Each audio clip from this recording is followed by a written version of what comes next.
Ah, naturally. I was walking up here and the sprinklers were on.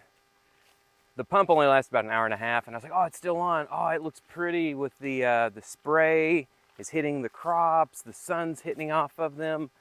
And then right when I got this thing turned on, it ran out of gas. Oh, that's the story of life, right? But wow, look at that sunset.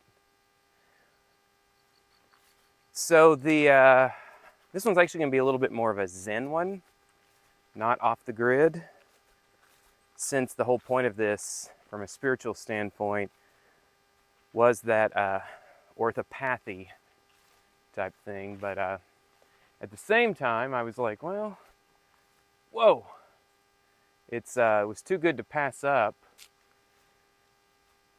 Live and learn as far as the garden thing goes. Pumpkins, got it going on. I don't know what's up though. The watermelon and the cantaloupe, I don't know. Something's up as far as, I don't know.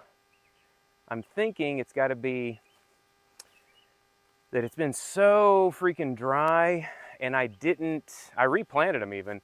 And you can see some of them are coming up, but I'll show you the other garden, which has got ample water, and it's not got any problems. And some kind of, I forgot what Dad said, but squash borer something. Oh, it sounds like got it going on. But it is wreaking havoc on the squash. Blackberries on a good note's got it going on like a rock star. Listen to all the nature. That woods goes back roughly 2 miles, just straight woods. So thought of it just has me itchy. All right, let me take this up once we get a little closer to the pond / swamp. All right, there's the little Zen garden / non-garden. Hey, again, live and learn. Gina, my wife, loves that concept. Ended up getting basically just hauled in some gravel. There's a quarry not far from here. I should have got sand, not gravel, so that may be a correction. Built this thing pretty sloppily, but hey, it was me. So what can I say, right? I joke with people, I'm like, hey, see the rocks I stacked? Again, be still and know that I'm God. That's pretty much the epitome of it. Like I showed in another video, the Zen Den.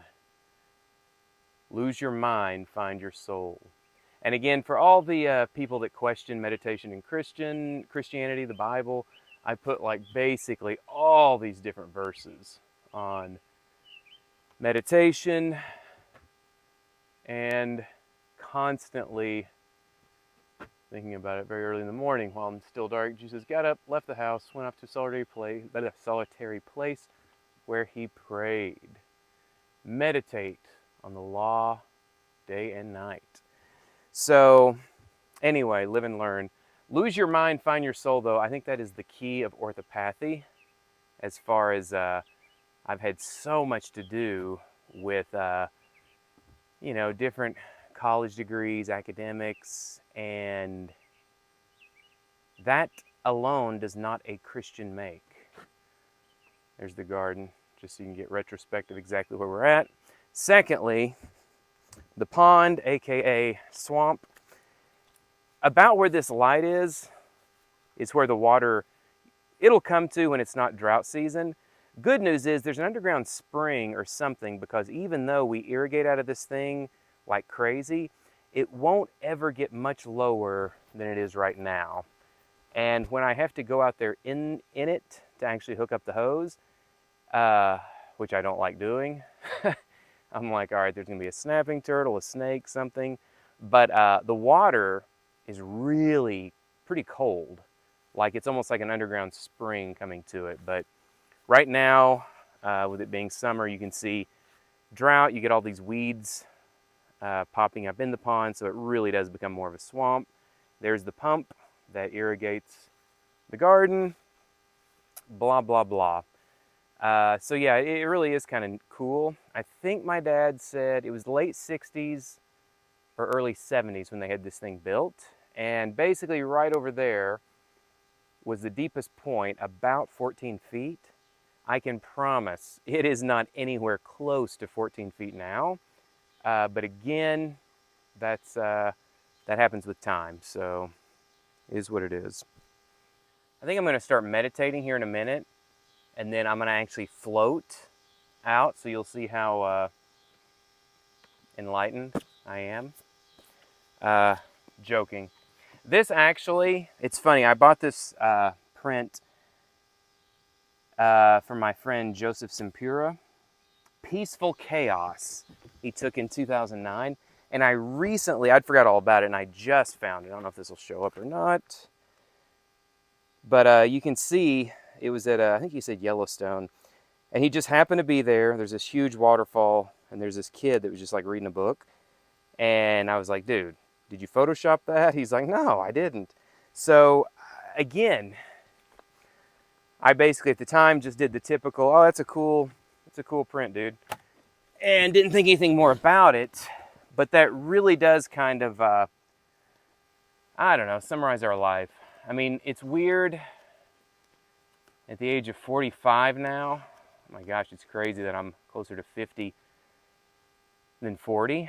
And just this last, like literally 2 days ago, not to go off on a tangent like I always do, but Gina, my wife, her stepdad, her mom, well, long story short, her grandma adopted her.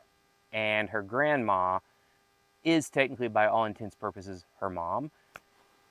Basically, she's finally starting to peter out. Again, we celebrated her 90th birthday in May. She's in hospice. So, again, fantastic life. Wonderful, wonderful person. So she's still with us as of whatever today is, July 3rd. And what's ironic, though, is Friday, whatever that would have been, whenever this gets published, who knows? This is Monday. Her stepdad, Gary Cale, good guy, good health, as far as we knew, but died of what they think is just a heart attack Friday morning. Everything, I saw him just like Tuesday or Wednesday, and he's like totally fine. Friday morning, hey, he's dead. And then they sent me a picture. He's been cremated, and he's on their mantle now. And I'm like, wow, today is Monday. Literally Friday, he's with us. Monday, he's ashes on your mantle. That's life. What did David say? It is basically but a vapor, and we're gone. Again, I'd done a video. It makes me think of the one I did on just like a week ago on render unto Caesar. We never really think about death. And maybe that's a good thing. We should probably be thinking more of life instead of just accruing more money and all this other stuff. But anyway, I say all that to be like, people, even this, they're saying, hey, James, yeah, you're doing okay by the world standards, but you need to at least work another decade. I mean, do I have another decade in me? Who knows? And again, I'm not saying like run away, isolate yourself, but just that. And again, I'm going to try not to go off on a tangent, but what is the point of life? And again, this little booklet I'd referenced before, you can get the whole booklet for free if you want to print it. You could email me if you want, or message me and I'll just send it to you. But it's just a little 12-page booklet. Zen, compatible with the Christian faith, ? Christian Zen, subtitle, without the Zen. And like I said in other videos, well, that would just be Christianity. Exactly. So the point of this is, Christians, especially in the West, spend so much time on orthodoxy, which is good. That's right belief. They spend a little bit of time on orthopraxy, which is right practice. A lot of times it's like, dude, don't worry about, yeah, I'm freaking sinning like a sailor here, but you know what? I've got, monalism down right. And I've got my my Calvinism or Arminianism boy, I got it down right. Yeah, are you doing anything with your faith?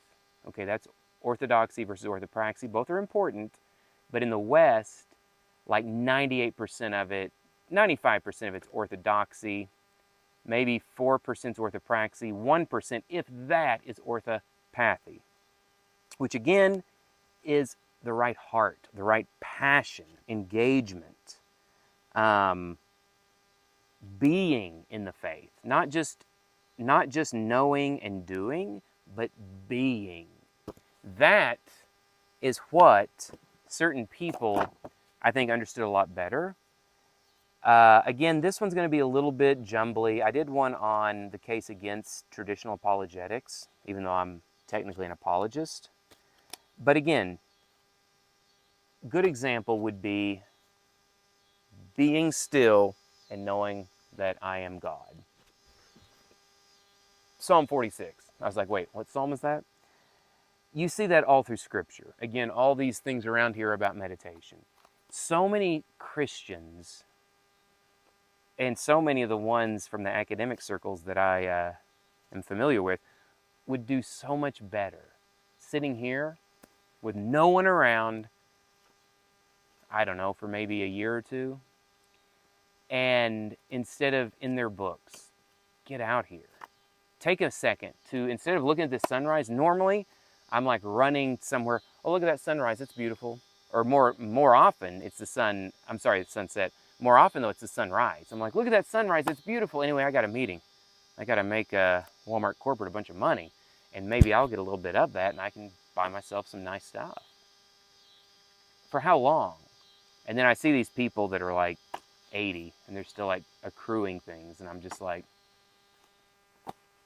but anyway, again, Brother Lawrence, you can easily look this up. Basically, you're looking at, roughly speaking, he lived in the 1600s, and very often referenced by Eastern Orthodox Christians, and sometimes Roman Catholics, and sometimes, believe it or not, Protestants like myself. But basically, it's funny that they made a book that referenced him as a Christian Zen master. And again, it was just, I'll read the back here. The way of life echoes the teachings of Zen. Surrender yourself to God, and you will be equally at peace in both suffering and joy. Brother Lawrence told one of his visitors, when a person does not cling, he or she is not agitated. Again, you could read this book in an hour, but take the rest of your life to absorb its wisdom. It'll help you become a master of your own bliss, a chemist of your own joy. In a time when religious misunderstanding abounds, this book is a bridge between traditions. I wish every Christian would read, mark, learn, and inwardly digest the teachings of Brother Lawrence, a Christian Zen master, here illuminated in its richness. Again, I'm not putting Brother Lawrence on a pedestal. What I'm saying, though, is this is the element we've missed. This is the element that I think it's caused me to say, James, drop it. Come out here, make some videos. No, I'm kidding. Come out here, listen to the wind blow. Listen to the birds. Reconnect yourself before you die of a heart attack or whatever's supposed to happen. I don't know exactly what's going to happen with this.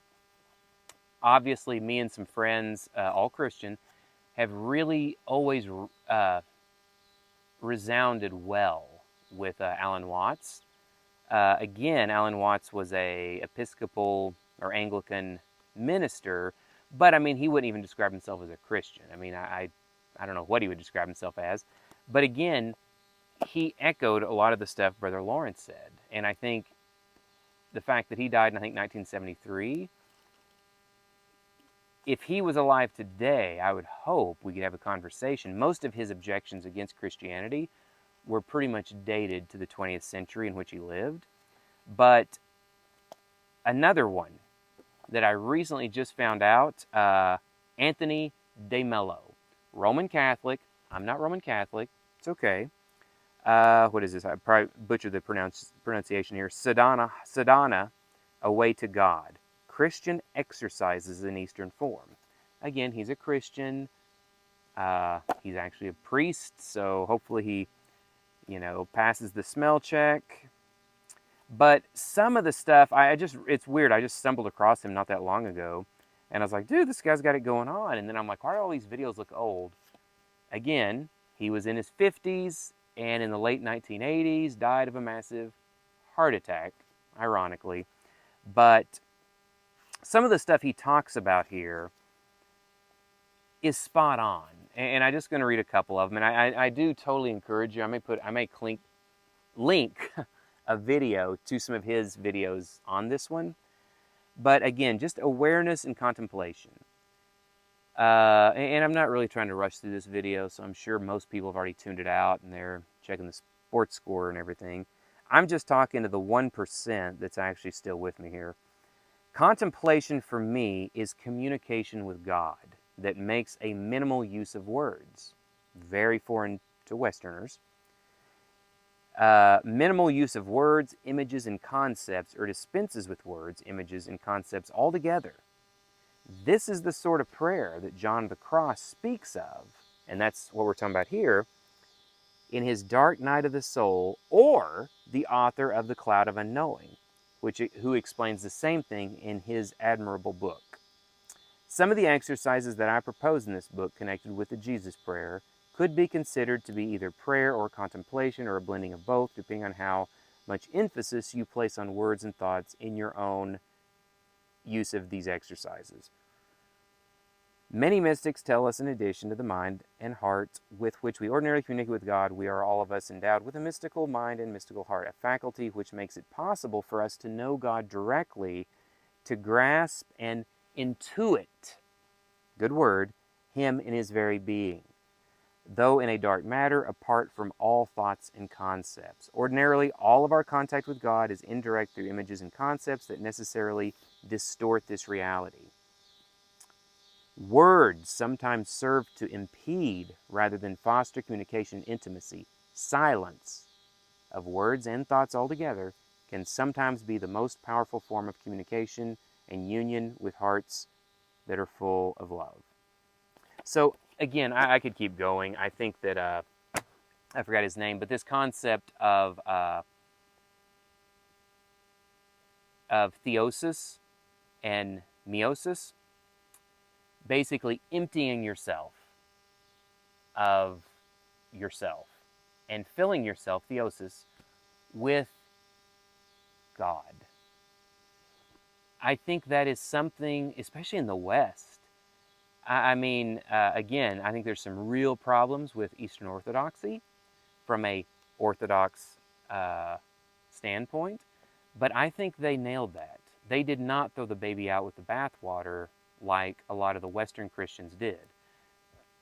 And even though I would consider myself a Protestant, I still think Protestantism has really messed a lot of stuff up. I mean, communion, they might do once in a while. Baptism, they might do. And I think that even though this Sola Scriptura is mostly accurate, I challenge their exegesis, their hermeneutics, their understanding of the Scripture itself. So again, I think there's a lot of good books, and we're probably going to be discussing these in a lot more detail in a later post. Existentialism and Christian Zen, and East/West Way to Christ. And again, keep in mind, like I put in this booklet, thelollards.org, you can get it, look at it. I'm as orthodox as they come. Firm believer in the Chicago Statement of Inerrancy. So if you think like, wait, what do you mean by inerrancy? Just reference the Chicago Statement.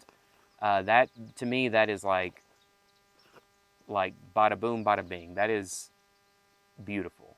They do a really good example in like 2 pages. But again, that's why I said Zen, Christian Zen without the Zen. This is just Christianity. This isn't anything like crazy or, oh my gosh, James is trying to like be a Buddhist. No, I'm not. In my other series and on the playlist with apologetics, you can see very clearly where I'm referencing the Indian that I've worked with, Dr. Subho Pandit. All of his concepts come down to a very orthodox form of Christianity.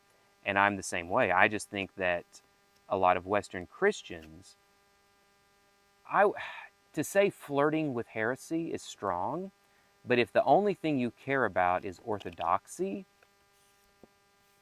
you really need to check yourself.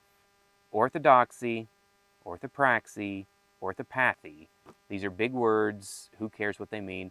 Or who cares that the words are fancy as it's sunsetting, getting dark? All it means is basically holistic biblical Christianity. Yes, it's good to have good practice. Know what you believe. Know why. Are you Trinitarian? What does that mean? Why is that right? What does that mean? Is the Bible the inspired Word of God? What does that mean? What do you mean by inspired? Good things to know. What does it mean when you say Christ's sacrifice, Christ's atonement? It's a good question.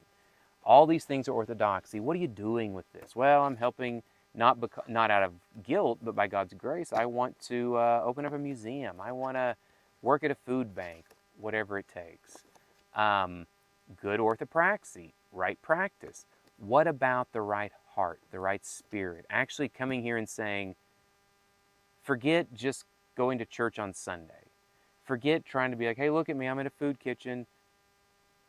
You're here alone with God. Oh, I don't like that. Doesn't matter. If you want to be a holistic Christian, be a holistic Christian. And just a few other things. This one, it kind of ties in. We'll get into it more later. I've already talked too much. Sabbath as resistance, saying no to the culture of now. The interesting thing with this is, it's funny how Christians always say, oh, let's follow the Ten Commandments, except the Sabbath. Again, I'm not trying to be a Seventh-day Adventist or a Messianic Jew. I'm not saying, you've got to keep the Sabbath from Friday sundown to Saturday sundown. Wait, today's Tuesday. Okay, I'm in the clear. Or Monday. No, what I'm saying, though, is it's kind of like whether you should keep it or not, keep it. Again, that could be a whole study on its own. Sabbath still binding if you mean that as finding your rest in Christ. Look at Jesus' own words or Hebrews. But either way, if you did say, pick a day, I'm going to time out from everything. Hey, James, let's go watch some baseball. It's actually my Sabbath, the Sabbath, whatever. Can't do it. I'm just going to stay here and worship God. I actually think the Sabbath itself is a good practice of that. Yes, Friday, sundown, till Saturday, sundown. Hey, you watch the TV? Nah, I can't, it's Sabbath. Just good practice. Like I've said in other videos, I still think it's hard to understand communion, Eucharist, without understanding Passover. Does that mean that we have to keep Passover? Not at all.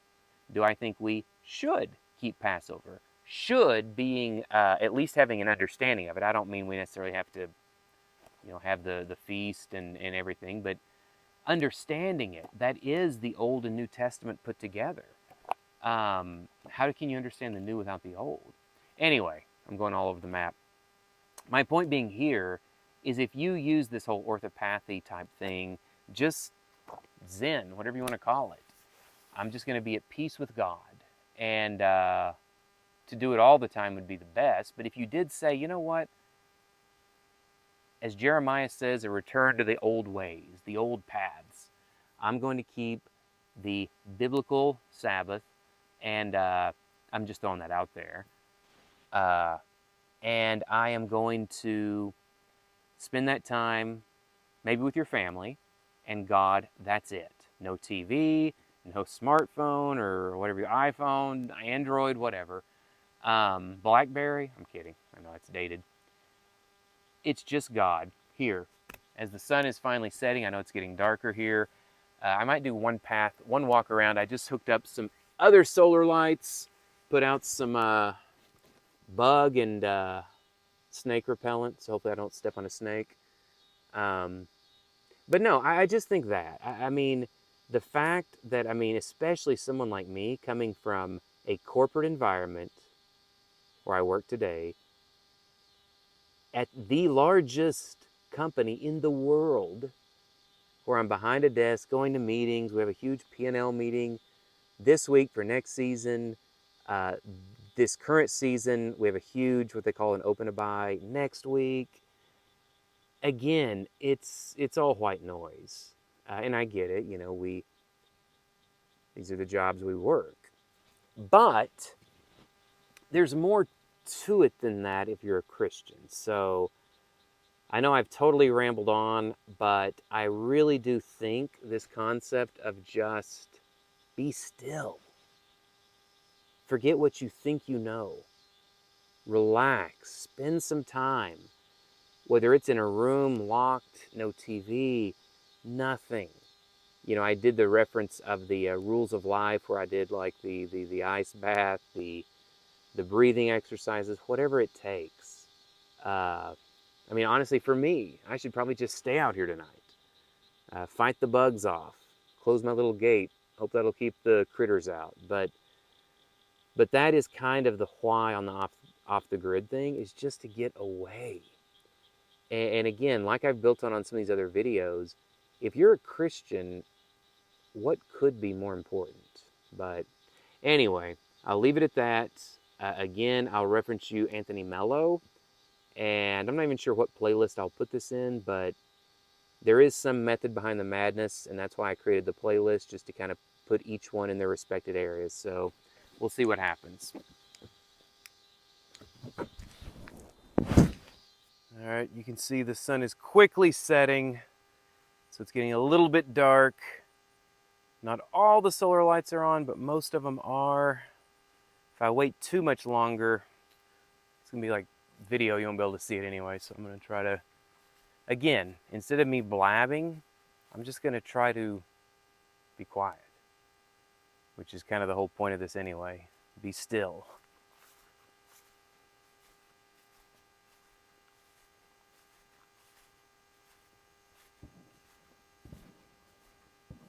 Minus the fireworks in the distance.